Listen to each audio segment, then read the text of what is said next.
Hi friend, नमस्ते। कैसे आप लोग? आशा करती हूँ ठीक ही होंगे। आप लोग के सामने बहुत ही प्यारा होली का गीत लेके आ गए। वीडियो पसंद आएगा तो लाइक शेयर कमेंट जरूर करिएगा।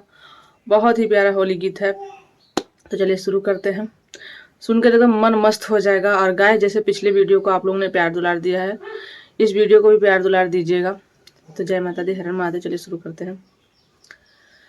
बरसे रंगवा गुलाल ए भोला तोहरे मंदिरवा, बरसे रंगवा गुलाल हे भोला तोहरे मंदिरवा।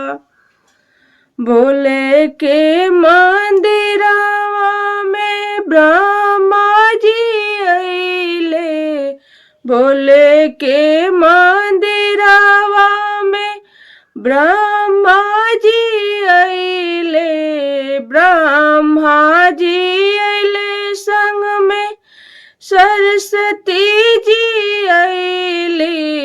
सरस्वती के चुनर भइले लाल ए भोला तोहरे मंदिरवा, बरसे रंगवा गुलाल ए भोला तोहरे मंदिरवा। भोले के मंदिरवा में विष्णु जी अइले, भोले के मंदिरवा में विष्णु जी अइले, विष्णु जी अइले संग में लक्ष्मी जी अइली। लक्ष्मी के चुनर भइले लाल ए भोला तोहरे मंदिरवा। लक्ष्मी के चुनर भइले लाल ए भोला तोहरे मंदिरवा, बरसे रंगवा गुलाल ए भोला तोहरे मंदिरवा।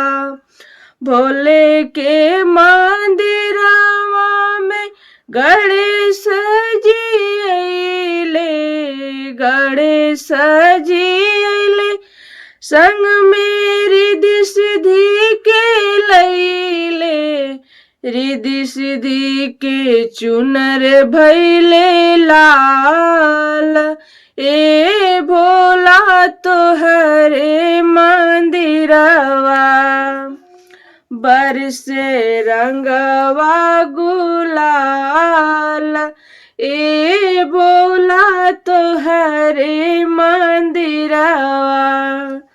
बरसे रंगवा गुलाल ए भोला तोहरे मंदिरवा, बरसे रंगवा गुलाल ए भोला तोहरे मंदिरवा।